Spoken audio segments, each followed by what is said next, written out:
മാതർമേ മധുകൈടഭഗ്നി महिषप्राणापहारोद्यमे हेलानिर्मितधूम्रलोचनवधे हे चण्डमुण्डात्मिनी निःशेषीकृतरक्तबीजदनुजे नित्ये निशुम्भापहे ശുംഭധ്വംസിനി സംഹരാശുദുരിതം ദുർഗേ നമസ്തേംബികേ.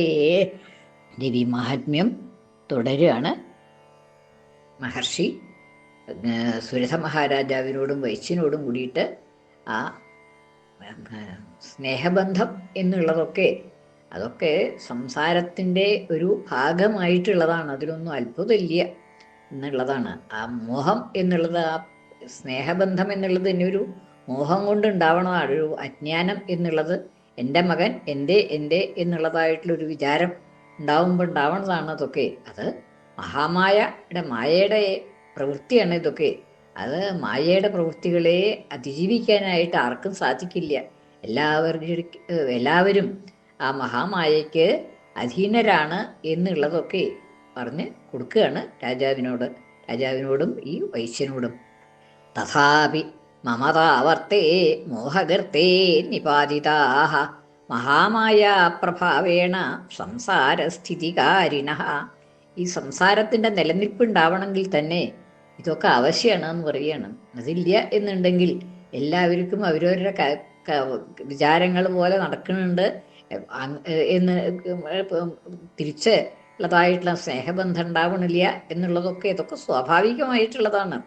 ഇതങ്ങനെ നടന്നുകൊണ്ടിരിക്കും എന്നുള്ളതാണ്. ആ സംസാരത്തിൻ്റെ ഒരു സ്ഥിതികാരിണ, ആ സ്ഥിതി, ആ സംസാരത്തിൻ്റെ നിലനിൽപ്പ് തന്നെ ഇതിനെയൊക്കെ ആശ്രയിച്ചും കൊണ്ടാണ്. ഈ മോഹം ഇല്ലായിരുന്നു എങ്കിൽ, അതായത് പുത്രന്മാരോടുള്ളതായിട്ടുള്ള സ്നേഹം, ആ പുത്രന്മാർ വേണം എന്നുള്ളതായിട്ടുള്ള വിചാരം, ഇതൊന്നുമില്ലെങ്കിൽ പിന്നെ ഇവിടുന്ന് ഈ സംസാരം ഉണ്ടാവേണ്ടത്. ആർക്കും മക്കളൊന്നുമില്ല എന്നുണ്ടെങ്കിൽ ഞാൻ എന്നുള്ളതായിട്ടുള്ള എൻ്റെ എന്നുള്ളതായിട്ടുള്ള ഭാവമില്ല.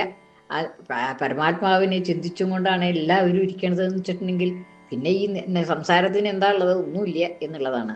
അതൊക്കെ ഈ സംസാരത്തിൻ്റെ സ്ഥിതി നിലനിൽപ്പ് തന്നെ ഇങ്ങനെയുള്ളതായിട്ടുള്ള ഈ മമതാബന്ധങ്ങൾ മോഹം കൊണ്ട് അജ്ഞാനം കൊണ്ടുള്ളതാവുമായിരിക്കാം. പക്ഷേ ആ മമതാബന്ധമൊക്കെ ഉണ്ട് എന്നുള്ളത് അതൊക്കെ ഈ സംസാരം ഉണ്ടാവാൻ വേണ്ടിയിട്ട് അതിൻ്റെ നിലനിൽപ്പിന് അത്യാവശ്യമുള്ളതാണ് എന്നുള്ളതാണ്. തഥാപി അങ്ങനെയൊക്കെയാണെങ്കിലും മമതാവർത്തേ, മമത എന്നുള്ളത് ഒരു വലിയ ആവർത്തം എന്ന് വെച്ചാൽ ചുഴി, വലിയ പുഴയിലും കടലിലും ഒക്കെ ഉള്ളതായിട്ടുള്ള ചുഴികളുണ്ട്. അതിങ്ങനെ ആ ചുഴികൾ എവിടെയാണ് അവിടെ വല്ലാതെ കണ്ട് കുഴിയുള്ള ഭാഗത്താണ് ഈ ചുഴികൾ ഉണ്ടാവുക. വളരെയധികം താണായിട്ടുള്ള ഭാഗമായിരിക്കും. അപ്പോൾ ആ കുഴികൾ ഉണ്ടാവുമ്പോഴാണ് ഈ ആവർത്തം ചുഴി ഉണ്ടാവുക. അപ്പോൾ അങ്ങനെയുള്ളതായിട്ടുള്ള ആ ചുഴിയിൽ വീണ് പോയി വെച്ചാൽ പിന്നെ ആ ചുഴിയിൽ നിന്ന് കയറാൻ വലിയ പ്രയാസമാണ്. അതിങ്ങനെ വട്ടത്തിൽ ചുറ്റി ചോട്ടിലേക്ക് പോവുക എന്നുള്ളതല്ലാണ്ട് അതൊന്ന് പൊങ്ങി വരിക എന്നുള്ളത് വലിയ പ്രയാസമാണ്. അപ്പം അത് നല്ല കഴിവുള്ളവരൊക്കെ അതൊന്ന് ചുഴിയിൽ പെട്ടാൽ അതൊന്ന് പൊങ്ങി വരാനായിട്ട് സാധിക്കൂ. അതില്ലാത്തവർ ആ ചുഴിയിൽ പെട്ടുകൊണ്ടിരിക്കും എന്നുള്ളതാണ്. അതിങ്ങനെ ആവർത്തിച്ചും കൊണ്ടിരിക്കും എന്നുള്ളതാണ്. തഥാപി മമത ആവർത്തേ, മമത എന്നുള്ളതായിട്ടുള്ള ഈ ആവർത്തത്തിൽ ചുഴിയിൽ മോഹഗർത്തേ, അത് ആ മോഹം അജ്ഞാനമാകുന്ന വലിയൊരു ഗർത്തം, കുഴിയാണത്. ആ കുഴിയിലുണ്ടാവണതായിട്ടുള്ള ആ ചുഴിയാണ് ഇത്. ആ മോഹഗർത്തേ നിപാതിതാഹ, അതിൽ വീണുപോകുന്നു ആളുകൾ എന്നുള്ളതാണ്. മഹാമായ പ്രഭാവേണ, അവിടെ ആ ചുഴി ഉണ്ടാക്കണതും ഈ ചുഴിയിലേക്ക് വീഴുന്നതും ഒക്കെ ആരുടെ പ്രഭാവമാണ്? മഹാമായയുടെ പ്രഭാവമാണ്. ആ ഭഗവാന്റെ മഹാമായ എന്നുള്ളതായിട്ടുള്ള ആ മായാശക്തി, ആ അജ്ഞാനം എന്നുള്ളതായിട്ടുള്ള ആ ശക്തി, അവിദ്യ എന്നുള്ളതായിട്ടുള്ള ആ ശക്തി, ആ ശക്തിയുടെ പ്രഭാവമാണ് ഈ ചുഴി ഉണ്ടാക്കുന്നതും അതിലേക്ക് വീഴുന്നതും അതിൽ കിടന്ന് പിടയുന്നതും ഒക്കെ അതിൻ്റെ സ്വഭാവമാണ്. മഹാമായയുടെ ശക്തി കൊണ്ടുണ്ടാവണതാണ്. സംസാര സ്ഥിതികാരിണ. എന്നാൽ എന്തിനാ ഇങ്ങനെ ഒരു മഹാമായ ഇങ്ങനെ ഒരു ചുഴി ഉണ്ടാക്കിയിട്ട് അതിൽ മനുഷ്യരെ ഇതാക്കണത് എന്നുണ്ടെങ്കിൽ അതില്ലെങ്കിൽ പിന്നെ സംസാരമില്ല. ആ സംസാരത്തിൻ്റെ നിലനിൽപ്പ് അതിൽ ആശ്രയിച്ചു കൊണ്ടാണ് ഇരിക്കണത്. ഈ അജ്ഞാനം എന്നുള്ളത് ഇല്ലെങ്കിൽ എല്ലാവർക്കും നല്ല ബോധമുണ്ട്. ഞാൻ പരമാത്മാവ് തന്നെയാണ്, ഞാൻ ഈ പ്രപഞ്ചമൊന്നും വെറുതെ ഉള്ളതാണ്, അതൊന്നും എനിക്ക് ബാധ്യമില്ല എന്നുള്ളതായിട്ടുള്ള തോന്നല് സർവർക്കും ഉണ്ട് എന്നുണ്ടെങ്കിൽ പിന്നെ ഈ സംസാരം ഉണ്ടോ? സംസാരം തന്നെ ഇല്ല. എല്ലാവർക്കും ആ ജ്ഞാനം ഉണ്ടാവുകയാണ് എന്നുണ്ടെങ്കിൽ ഈ സംസാരം തന്നെ പിന്നെ ഇല്ല എന്നുള്ള നില വരും. അപ്പം ഈ സംസാരത്തിൻ്റെ നിലനിൽപ്പ് ഉണ്ടാവണമെന്നുണ്ടെങ്കിൽ അങ്ങനെയൊക്കെ വേണം എന്നുള്ളതാണ്. അപ്പം അതൊക്കെ ഉണ്ടായിക്കൊണ്ടിരിക്കും. സംസാരസ്ഥിതികാരിണ, സംസാരത്തിൻ്റെ സ്ഥിതിയെ തന്നെ കാരണം അതിന് ആണ്, ചെയ്യുന്നതാണ്, ഉണ്ടാക്കുന്നതാണ്, നിലനിൽപ്പ് കാരണമായിട്ടുള്ളത് ഈ മായയുടെ ഈ ശക്തി തന്നെയാണ് എന്നുള്ളതാണ്. അപ്പം അതുകൊണ്ട് ഇതിൽ വിസ്മയിക്കാനൊന്നുമില്ല. അങ്ങയുടെ പുത്രന്മാരും ഇങ്ങോട്ട് നോക്കണില്ല എന്നുള്ളതിലോ അങ്ങയ്ക്ക് പിന്നീടും അവിടെ സ്നേഹം ഉണ്ടാവണോ എന്നുള്ളതിലോ ഒന്നും അത്ഭുതപ്പെടാനില്ല. അതാ അതിൻ്റെ സ്വഭാവം അങ്ങനെയാണ് എന്നുള്ളതാണ്. തന്നാത്ര വിസ്മയക്കാര്യോ യോഗനിദ്രാജകൽപതേ മഹാമായാ ഹരേശ്ചേഷാ തയാ സമ്മോഹ്യതേ ജഗത്. ഇനി തന്നാത്ര വിസ്മയക്കാര്യ, അതുകൊണ്ട് ഇക്കാര്യത്തിൽ വലിയ വിസ്മയമൊന്നും വേണ്ട. മനുഷ്യർക്ക് ഈ മായയ്ക്ക് അധീനരാവണു എന്നുള്ളതിൽ അങ്ങോ ഈ വൈശ്യനോ അല്ല വേറെ ബാക്കിയുള്ളവരോ ഒക്കെ ഈ മമതാബന്ധത്തിന് അധീനരാണ് എന്ന് മാത്രമല്ല, ആ അധീനത്വം കൊണ്ട് കഷ്ടപ്പെടേണ്ടി വരുന്നുണ്ടാവും. വിചാരിക്കണമാര് മുഴുവൻ സാധിച്ചില്ല എന്ന് വരും. അങ്ങ് വിചാരിക്കണമാര് പുത്രന്മാർക്ക് ഇങ്ങോട്ട് സ്നേഹം ഉണ്ടാവണില്ല, അല്ലെങ്കിൽ പ്രജകൾക്ക് ഇങ്ങോട്ട് സ്നേഹം ഉണ്ടാവണില്ല എന്നുള്ളതൊക്കെ വിചാരമുണ്ട്. പക്ഷേ അതൊക്കെ അങ്ങനെയാണ് അതിൻ്റെ സ്വഭാവം എന്നുള്ളതാണ്. തന്നാത്ര വിസ്മയക്കാര്യ, അതിലൊന്നും വിസ്മയിക്കേണ്ടതില്ല. യോഗനിദ്ര ജഗൽപതേഹേ, അതൊക്കെ ജഗൽപതിയുടെ ഭഗവാന്റെ ആ യോഗനിദ്ര എന്നുള്ളതായിട്ടുള്ള മഹാമായയുടെ തന്നെ യോഗനിദ്ര എന്നുള്ളത് അതന്നെ മായയുടെ വിദ്യയാണ് എന്നുള്ളതാണ്. ആ ഭഗവാനെ ആ നിദ്രയിൽ കിടത്തിയിരിക്കുക എന്നുള്ളത് അതും മായയുടെ വിദ്യ തന്നെ, ഭഗവാന്റെ മായ തന്നെയാണ്. പക്ഷെ ആ ഭഗവാനിൽ കൂടി ശക്തി ഉണ്ട് ഈ മായയ്ക്ക് എന്നുള്ളതാണ്. ആ യോഗനിദ്ര ജഗൽപതേഹേ മഹാമായ ഹരേശ്ചൈഷ ഏഷാ ഹരേഹേ ച മഹാമായ, ആ ഹരിക്ക് കൂടി മഹാമായ അത് ഹരിയെ കൂടി തൻ്റെ വശത്താക്കി തീർക്കുന്നുണ്ട് ചില സമയത്തൊക്കെ. അപ്പം അങ്ങനെ ഹരേഹേ ച, ഹരിക്ക് കൂടി ഭഗവാന് കൂടി ഈ മഹാമായ മീരയായിട്ട് നിൽക്കുന്നുണ്ട് പലപ്പോഴും എന്നുള്ളതാണ്. തയാ സമ്മോഹ്യതേ ജഗത്, ആ മഹാമായ തന്നെയാണ് ഈ ജഗത്തിനെ മുഴുവൻ മോഹിപ്പിക്കുന്നത്. ആ മഹാമായയാണ്. ആ മഹാമായയെ അധീനപ്പെടുത്താനായിട്ട് വളരെ പ്രയാസമായിട്ടുള്ളതാണ്. തയാ സമ്മോഹ്യതേ ജഗത്, ആ മായയാൽ ജഗത് സമ്മോഹ്യതേ, ജഗത്ത് മുഴുവൻ, ഈ ലോകം മുഴുവൻ, ലോകത്തിലുള്ളതായ സകല ജീവജാലങ്ങളും ആ മഹാമായയുടെ സമ്മോഹത്തിൽ ആണ് കഴിയുന്നത്. ആ മഹാമായ എല്ലാവരെയും സമ്മോഹിപ്പിക്കുന്നുണ്ട്. മനുഷ്യരെ എന്ന് പക്ഷികളെയൊക്കെ ഉണ്ടെന്ന് പറഞ്ഞല്ലോ, അവർക്കൊക്കെ ഉണ്ട് ഈ സമ്മോഹം. എൻ്റെ എന്നുള്ളതായിട്ടുള്ള ആ താല്പര്യം എല്ലാ ജീവജാലങ്ങൾക്കും ഉണ്ട് എന്നുള്ളതാണ്. തയാ സമ്മോഹ്യതേ ജഗത്. ജ്ഞാനിനാമപി ചേതാംസി ദേവീ ഭാഗവതീ ഹി സാ ബലാദാകൃഷ്യ മോഹായ മഹാമായ പ്രയച്ഛതി. ഇനി നല്ല ബുദ്ധിയുണ്ട്, നല്ല ജ്ഞാനമുണ്ട്, എനിക്ക് ഇതൊക്കെ വിചാരമുണ്ട് എന്നുണ്ടെങ്കിൽ നല്ല ഇതൊക്കെ ഉണ്ടാക്കിയിട്ടുണ്ട്, വിവരങ്ങളൊക്കെ ഉണ്ടായിട്ടുണ്ട്.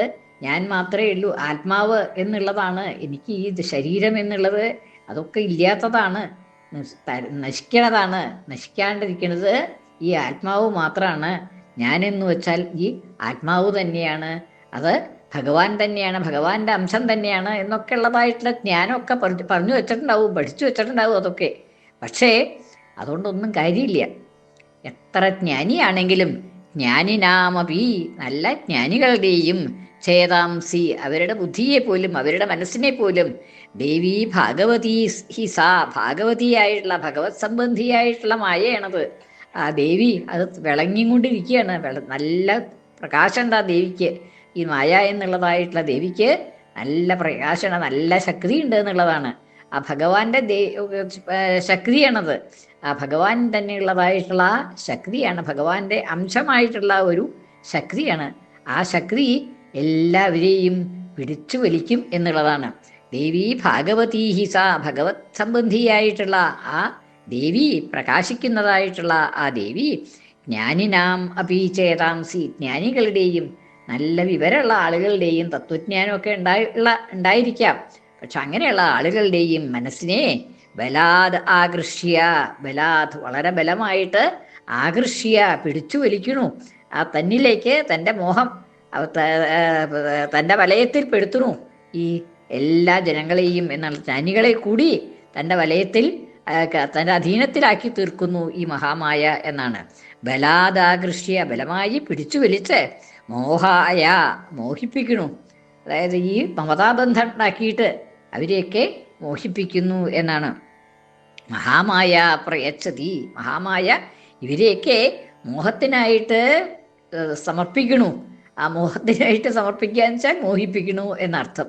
പ്രയച്ഛതി നൽകുന്നു എന്നാണ് അർത്ഥം. അതായത് മോഹത്തിനായിട്ട് സമർപ്പിക്കണു എന്ന് വെച്ചാൽ മോഹിപ്പിക്കുന്നു, എല്ലാവരെയും മോഹിപ്പിക്കുന്നുണ്ട് ഈ മഹാമായ എന്നുള്ളതാണ്. അത് ഭഗവാന്റെ മായ തന്നെയാണ്, ഭഗവാന്റെ തന്നെ ശക്തി വിശേഷമാണ്. അപ്പോൾ അത് ഭഗവാന്റെ തന്നെ ശക്തി വിശേഷമായതുകൊണ്ട് അതിനെ നിയന്ത്രിക്കാനായിട്ട് നമുക്കൊന്നും സാധ്യമല്ല എന്നുള്ളതാണ്. തയാ വിസൃജ്യതേ വിശ്വം ജഗദേതച്ചരാചരം സൈഷാ പ്രസന്ന വരദ നൃണം ഭവതി മുക്തയേ. എന്നാൽ ഒന്നുണ്ട്, തയാ വിസൃജ്യതേ വിശ്വം, അവളെ ഈ മായ തന്നെയാണ് ഈ ലോകത്തെ മുഴുവൻ സൃഷ്ടിക്കുന്നത്. ലോകത്തെ മുഴുവൻ സൃഷ്ടിക്കുന്നത് എന്ന് വെച്ചാൽ അതാണല്ലോ നമ്മൾ ഇതിൽ പറയണത്. എന്താണ്? ആത്മാവ് എന്നുള്ള ഒന്നേ സത്യമായിട്ടുള്ളൂ, ബാക്കിയുള്ളതൊക്കെ ഈ മായ കൊണ്ട് സൃഷ്ടിക്കണതാണ് എന്നുള്ളതാണ്. അതായത് നമ്മൾ രാത്രി സന്ധ്യാസമയമാണ്, നല്ലവണ്ണം ഇരുട്ടായിട്ടില്ല, നല്ല ഇരുട്ടായിട്ടില്ല, എന്നാൽ സാമാന്യ ഇരുട്ടാവുകയും ചെയ്തിട്ടുണ്ട്. സന്ധ്യ നല്ലോണം ഇരുട്ടിങ്ങനെ വ്യാപിച്ചുകൊണ്ടിരിക്കണ സമയമാണ്. അപ്പോൾ ഒരു കയറ് കിടക്കുന്നുണ്ട് വഴിയിൽ, പെട്ടെന്ന് നോക്കുന്നുണ്ടെങ്കിൽ കാറ്റുണ്ട്, ചെറിയ കാറ്റുമുണ്ട്, അതൊന്ന് ഇളകിക്കൊണ്ടിരിക്കും. ആ കാറ്റത്ത് ഈ കയറ് ഇളകണ് കാണുമ്പോൾ നമുക്ക് പാമ്പ് എന്ന് പെട്ടെന്ന് നമ്മൾ പേടിക്കും. പെട്ടെന്ന് പാമ്പ് എന്നുള്ളത് പേടിക്കും, അവിടുന്ന് പോവും, ഓടാൻ നോക്കും, പോവാൻ നോക്കും. അത് കഴിഞ്ഞാൽ പാമ്പ് അല്ലേരിക്കും, അത് ഇവിടെ ഇപ്പോൾ പാമ്പ് വരാൻ കാരണമില്ലല്ലോ എന്ന് വെച്ചാൽ വിളക്ക് കൊണ്ട് കാണിച്ചു നോക്കുമ്പോൾ പാമ്പല്ല, അത് കയറാണെന്ന് മനസ്സിലാവും അല്ലേ. പക്ഷെ ഈ പാമ്പ് എവിടുന്ന് വന്നു? അവിടെ ഇല്ലാത്ത ഒന്നാണ്. ഇല്ലാത്ത ഒന്നാണെങ്കിലും അവിടെ ഉണ്ടായത് നമ്മളെ സംബന്ധിച്ചിടത്തോളം നമ്മളെ പേടിച്ചു ഓടി അല്ലേ, പേടിക്കുന്നുണ്ട്, അത് ഓടാൻ ശ്രമിക്കുന്നുണ്ട്. അത് കഴിഞ്ഞ് മറ്റേ ബോധം കൊണ്ട് മറ്റേ വരുന്നുണ്ട്, പാമ്പല്ല എന്നുള്ളത് മനസ്സിലാവുന്നുണ്ട്. പക്ഷേ നമ്മൾ ആ ഒരു നിമിഷ നേരത്തേക്ക് നമ്മളെ സംബന്ധിച്ചിടത്തോളം അത് പാമ്പ് തന്നെയാണ്. അതേമാതിരിയാണ് ഈ ലോകം എന്നുള്ളത്. നമ്മൾ ഈ ജ്ഞാനം ഉണ്ടാകുന്നത് വരെ നമുക്ക് ഈ ലോകം മുഴുവനെ സത്യമാണ്, അത് മുഴുവനുണ്ട് എന്നുള്ളതാണ്. പക്ഷെ ഇതില്ലാത്തതാണ്, അതൊക്കെ നശിക്കുന്നതാണ് എന്നുള്ളത് ബോധം ഉണ്ടാവുന്നത് അത് പോകുമ്പോൾ മാത്രമേ, അത് മനസ്സിലാവുമ്പോൾ മാത്രമേ ഉള്ളൂ അല്ലേ. അതുവരെ നമ്മൾക്ക് ഇത് ശരിയല്ല എന്നുള്ളതായിട്ടുള്ള തോന്നൽ നമുക്ക് ഉണ്ടാവണേ ഇല്ല. അപ്പം അങ്ങനെയുള്ളതാണ് ഈ മായയുടെ ഒരു ശക്തിയാണ് അത് എന്നുള്ളതാണ്. തയാ വിസൃജ്യതേ വിശ്വം, ഈ വിശ്വത്തെ മുഴുവൻ സൃഷ്ടിക്കണത് ഈ മായ തന്നെയാണ്. ജഗദേത ചരാചരം, ഈ ചരാചരം മുഴുവൻ, അതായത് എല്ലാ സർവ ജീവജാലങ്ങളെയും ചരത്തും അചരവുമായിട്ടുള്ള, ചരത്ത് എന്ന് വെച്ചാൽ ഇളകുന്നത്, ഇളകുന്നതും ഇളകാത്തതുമായിട്ടുള്ള, സ്ഥാവരവും ജംഗമവുമായിട്ടുള്ള സർവ്വതിനും കാരണം ഈ മായയാണ് എന്നാണ്. ഈ മായയാണ് ഇതിനെയൊക്കെ സൃഷ്ടിക്കുന്നത് എന്നാണ്. സൈഷാ പ്രസന്നാവരത, പക്ഷേ ആ മായ പ്രസന്നയായിട്ട് കഴിഞ്ഞാൽ, അതായത് നമ്മളോട് കരുണ തോന്നി എന്നുണ്ടെങ്കിൽ, കരുണ തോന്നണം എന്നുണ്ടെങ്കിൽ മായയെ പ്രസാദിപ്പിക്കണം അല്ലേ, ആ ശക്തിയെ പ്രസാദിപ്പിക്കണം. അങ്ങനെ പ്രസാദിപ്പിക്കുമ്പോൾ അവിടെ, അതായത് ഈ ദേവി എന്നുള്ളതായിട്ടുള്ള കൺസെപ്ഷനിൽ, ദേവി ഭാഗവതത്തിലൊക്കെ ആ കൺസെപ്ഷനാണല്ലോ, ആ ദേവിക്കാണ് പ്രാധാന്യം, ദേവിക്കും തുല്യ പ്രാധാന്യമുണ്ട്. ആത്മാവിനുള്ളതായിട്ടുള്ള ശിവനുള്ളതായിട്ടുള്ള അല്ലെങ്കിൽ ഭഗവാനുള്ളതായിട്ടുള്ള ആ തുല്യ പ്രാധാന്യം ദേവിക്കും ഉണ്ട് എന്നുള്ളതാണ് സങ്കല്പം. അപ്പം അങ്ങനെ ആ ദേവിയുടെ ശക്തി, ആ ദേവിയെ പ്രസാദിപ്പിക്കുകയാണെങ്കിൽ പ്രസന്നയായി തീർന്ന ദേവി മുക്തയെ ഭവതി നൃണാം, മനുഷ്യർക്ക് മുക്തിയെ നൽകുന്നു. മുക്തി നൽകുന്നത് മോചനം, അതായത് ഈ മോഹത്തിൽ നിന്നുള്ളതായിട്ടുള്ള മോചനം, തന്നിൽ നിന്നുള്ളതായിട്ട്, തൻ്റെ പിടുത്തത്തിൽ നിന്ന്, മഹാമായയുടെ പിടുത്തത്തിൽ നിന്നുള്ളതായിട്ടൊരു മുക്തി ജനങ്ങൾക്ക്, മനുഷ്യർക്ക് നൽകുന്നതും ആ മഹാമായ തന്നെയാണ് എന്നാണ്. മോചിപ്പിക്കണം എന്നുണ്ടെങ്കിലും അതിനും മഹാമായയ്ക്ക് തന്നെ കഴിയുള്ളൂ എന്നുള്ളതാണ്. പിടിച്ചു കഴിഞ്ഞാൽ ആ പിടുത്തത്തിൽ നിന്ന് വിടിയിക്കണം എന്നുണ്ടെങ്കിൽ മായ തന്നെ വിചാരിക്കണം എന്നുള്ളതാണ്. ആ മായ തന്നെ വിചാരിക്കണം എന്നുണ്ടെങ്കിൽ ആ മായയെ വിശ്വസിക്കേ പറ്റുള്ളൂ എന്നുള്ളതാണ്. തയാ വിസൃജ്യതേ വിശ്വം ജഗദേത ചരാചരം സൈഷാ പ്രസന്ന വരദ നൃണം ഭവതി മുക്തയെ മനുഷ്യരുടെ മുക്തിക്കായിട്ടും കാരണമായിത്തീരുന്നു. സാ വിദ്യ പരമാ മുക്തേർ ഹേതുഭൂത സനാതനീ സംസാരബന്ധഹേതുശ്ച സൈവ സർവേശ്വരേശ്വരീ. സാ വിദ്യ പരമാ മുക്തേ ഹേതുഭൂത, ആ മുക്തിക്ക് ഹേതുഭൂതയായിട്ടുള്ള കാരണമായിട്ടുള്ള ആ പരാവിദ്യ എന്ന് പറയുന്നത് ഈ മായ തന്നെയാണ് എന്നാണ്. ആ മായ തന്നെയാണ് വിദ്യയും, ആ മായ തന്നെയാണ് അവിദ്യയും എന്നുള്ളതാണ്. സാ വിദ്യ പരമാ മുക്തേ ഹേതുഭൂത സനാതനി. അത് ആദികാലം മുതലുള്ളതാണ്. എപ്പോഴാത്മാവുണ്ടോ അപ്പോൾ ഈ മായയും ഉണ്ട് എന്നുള്ളതാണ്. ആത്മാവിൻ്റെ ശക്തിയായിട്ടുള്ള ഈ മായയും അപ്പോഴൊക്കെ ഉണ്ട്. അപ്പോൾ സനാതനിയാണ്, സനാതനകാലം മുതലുള്ളതാണ്, ആദികാലം മുതൽ ഉള്ളതാണ് ഈ മായ. അത് പരമാമുക്തേഹേ പരമാവിദ്യ, പരമയായിട്ടുള്ള വിദ്യയും ആ മായ തന്നെയാണ്. മുക്തേഹേ ഹേതുഭൂത, മുക്തിക്ക് ഹേതുഭൂതയായിട്ടുള്ളത് ആ മായ തന്നെയാണ്. സംസാരബന്ധ ഹേതുശ്ച, എന്നാൽ ഈ സംസാരബന്ധം ഉണ്ടാക്കണതോ അതും മായ തന്നെയാണ്. സംസാരബന്ധത്തിന് ഹേതുവായിട്ട് തീരുന്നതും മായ തന്നെയാണ്. സംസാരബന്ധ ഹേതുശ്ച സൈവ സർവേശ്വരേശ്വരി, എല്ലാ ഈശ്വരന്മാർക്കും ഈശ്വരിയായിട്ടുള്ളത് ഈ മായ തന്നെയാണ്. സർവേശ്വരേശ്വരി സൈവ അവൾ തന്നെയാണ്, അതായി മായ തന്നെയാണ് സർവേശ്വരേശ്വരി, എല്ലാ ഈശ്വരന്മാർക്കും ഈശ്വരിയായിട്ടുള്ളത്. എല്ലാ ഈശ്വരന്മാരും ബാക്കി ഈശ്വരന്മാരൊക്കെ ഈ മായയ്ക്ക് അധീനരാണ് എന്നുള്ളതാണ്. അവർക്കൊക്കെ ഈശ്വരിയായിട്ടുള്ളതും ഈ മായ തന്നെ ആണ് എന്ന്. ശ്രീ ശിവാശിവശക്തിഐക്യരൂപിണി ലളിതാംബിക, ശ്രീ ശിവാശിവശക്തിഐക്യരൂപിണി ലളിതാംബിക, ശ്രീ ശിവാശിവശക്തിഐക്യരൂപിണി ലളിതാംബിക. ശ്രീ ലളിതാംബികായൈ നമഃ.